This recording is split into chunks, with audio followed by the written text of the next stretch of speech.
ये बहुत पहले से प्रोसेस चला आ रहा था, क्योंकि कुछ काम जो हमारे रनवे रिकारपेटिंग का काम है, हमारा जो लाइट्स, हमारी जो एयरफील्ड जो ग्राउंड लाइटिंग सिस्टम है उसको हमारा चेंज करने का था प्रोविज़न, और हमारा ILCMS है जो हमारा individual light control monitoring system है उसको इंस्टॉल करने का है।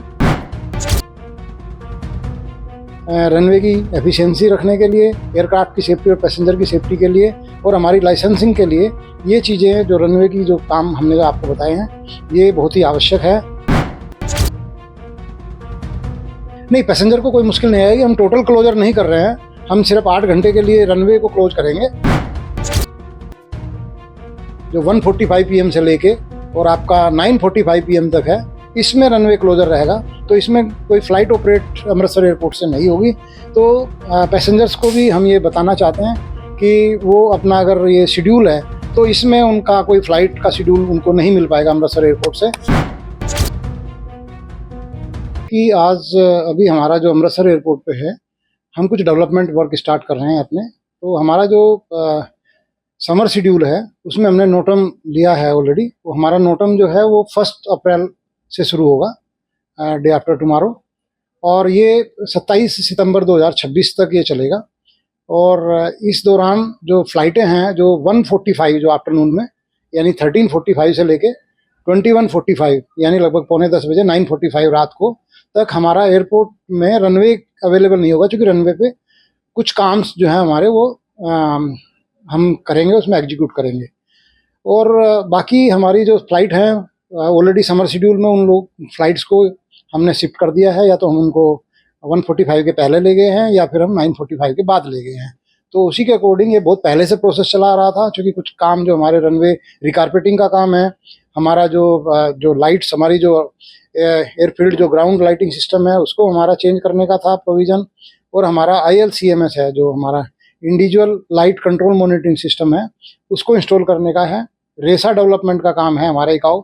तो हमारे ये काफ़ी काम हैं जो हमारे कई सालों से पेंडिंग चल रहे थे, और लास्ट ईयर भी 2025 में भी ये काम करने का कोशिश हुआ था, बट एडमिनिस्ट्रेटिव रीजन से हम ये काम टेकअप नहीं कर पाए थे। तो अल्टीमेटली रनवे की एफिशिएंसी रखने के लिए, एयरक्राफ्ट की सेफ्टी और पैसेंजर की सेफ्टी के लिए, और हमारी लाइसेंसिंग के लिए ये चीज़ें हैं जो रनवे की जो काम हमने जो आपको बताए हैं ये बहुत ही आवश्यक है, और इसीलिए हम इनको अभी टेकअप किए हुए हैं। सर, इससे पैसेंजर को कोई मुश्किल तो नहीं आएगी?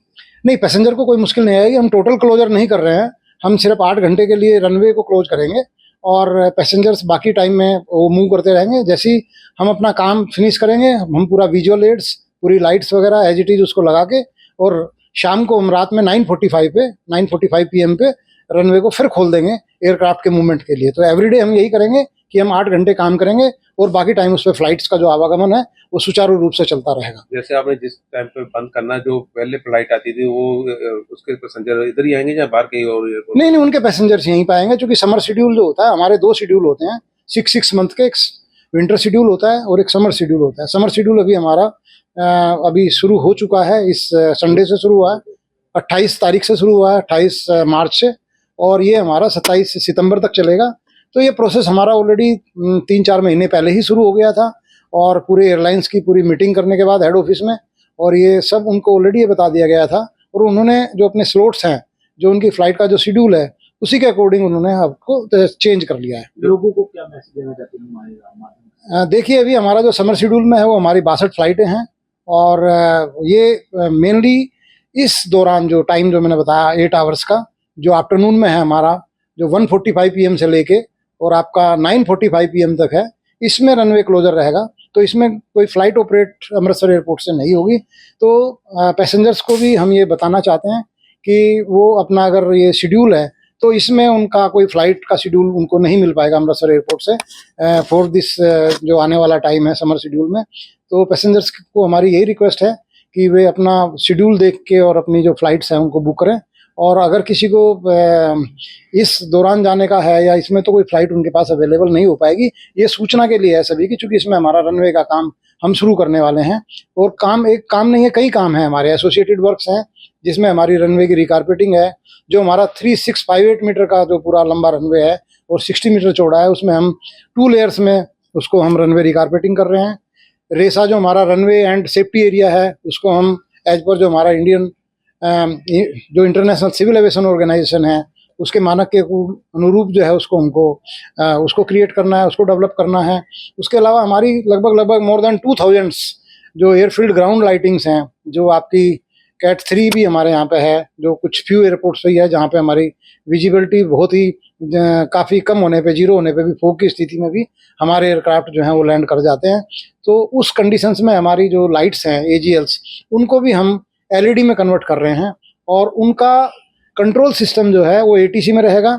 अभी क्या है ना कि जैसे सपोज करो जब फॉग सीजन होता है तो आपको एवरी लैंडिंग के लिए, जब आपको लैंडिंग हो रही है तो आपको सारी लाइटें चेक करनी होती है, 2000 की 2000 लाइटें चेक करनी पड़ेंगी फिजिकली। तो उसमें बहुत टाइम लग जाता है, 28-30 मिनट आपको फिजिकल चेकिंग में लग जाते हैं। उसके बाद ही आप एयरक्राफ्ट को अलाउ करते हैं, क्योंकि आप इंश्योर हो जाते हो कि मेरी जो ग्राउंड लाइट्स हैं, जो हमारी एयरफील्ड ग्राउंड लाइट्स हैं, वो सारी काम कर रही हैं।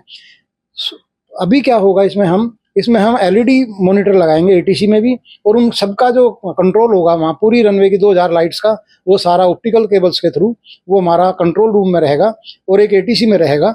उससे हमें ये idea, we can observe it कि कोई अगर हमारी लाइट फंक्शन नहीं कर रही है, कोई मेंटेनेंस की प्रॉब्लम है किसी में, तो हम डायरेक्टली उसी लाइट पे जाके काम कर सकते हैं। हमको एवरी टाइम जो 28-30 मिनट हम लैंडिंग के पहले जो रनवे को चेक करने के लिए लगाते थे, उसकी आवश्यकता नहीं होगी और वो हमारा समय बचेगा। उससे हमारी रनवे की एफिशिएंसी बचेगी और हम ज़्यादा एयरक्राफ्ट जो हैं, जब ड्यूरिंग विजिबिलिटी जो लो होती है फॉग सीजन में भी हम अकोमोडेट कर पाएंगे। इसके अलावा हमारा रनवे की और एयरक्राफ्ट की सेफ्टी के लिए और स्मूथ ऑपरेशंस के लिए भी हमारी रनवे की सरफेस के मानक होते हैं। और हमारी जो पिछली कारपेटिंग हुई थी वो लगभग 7-8 साल पहले हुई थी, तो अभी ये रिकारपेटिंग का वर्क लास्ट ईयर भी होना था और ये अभी डिमांड है। रनवे की सरफेस इस चीज़ को डिमांडिंग में है कि उसको अपडेट किया जाए, उसको अपग्रेड किया जाए। सो उसी एक्टिविटी के लिए हम काम कर रहे हैं। रेसा का जो हमारा रनवे एंड सेफ्टी एरिया है वो भी हमारा मानक है, और हमारे जो ओवररन है दोनों तरफ 16 और 34 रनवे के दोनों एंड पे, जब कोई अगर मान लो ओवरशूट या अंडरशूट की सिचुएशंस होती है तो उस कंडीशंस में भी हमको उनको मेंटेन रखना होता है। तो ये सारी चीज़ें हम एसोसिएटेड वर्क से, एक नहीं है, हमारे 4 काम है। लगभग हम 50 करोड़ की लागत से ये हम काम अभी करेंगे और ये हम समर शेड्यूल में प्लान किए हैं। तो होपफुली ये हमारा बहुत ही अच्छी फैसिलिटी क्रिएट होगी फ्यूचर के लिए। लगभग 8 सालों के लिए, 7 सालों के लिए सारी चीज़ें हो जाएंगी और रनवे की सरफेस भी कंडीशंस में बहुत अच्छे से काम चलता रहेगा। आगे हमारा ILCMS क्रिएट हो जाएगा।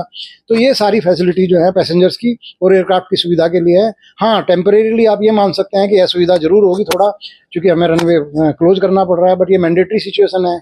कभी ना कभी तो सिचुएशन आती है, क्योंकि हमारा सिंगल रनवे ही है अमृतसर एयरपोर्ट पे, तो कभी ना कभी तो सिचुएशन आनी है कि जब आपको अगर रिकारपेटिंग करना है या रनवे को अपडेट करना है या अपने इंफ्रास्ट्रक्चर को अप टू मार्क करना है और कुछ क्रिएट करनी है फैसिलिटी, तो डेफिनेटली आपको क्लोजर तो लेना पड़ता है। तो हमारी सारी फ्लाइट, इसीलिए हमने एडवांस में प्लानिंग करके ये सारा जो समर शेड्यूल है उसी क्लोजर को रखते हुए, उसी नोटम को ध्यान में रखते हुए हमने किया है। और अभी 1 अप्रैल 2026 से ये हमारा 27 सितंबर 2026 तक ये नोटम पीरियड जो ये चलता रहेगा। इसी के लिए मैं सभी को गुजारिश करता हूँ, आप लोगों के माध्यम से आप सबको सूचित कर दीजिए और ये सबको इन्फॉर्मेशन हो हमारे पैसेंजर्स जो यहाँ से अमृतसर एयरपोर्ट से जा रहे हैं। बहुत बहुत धन्यवाद।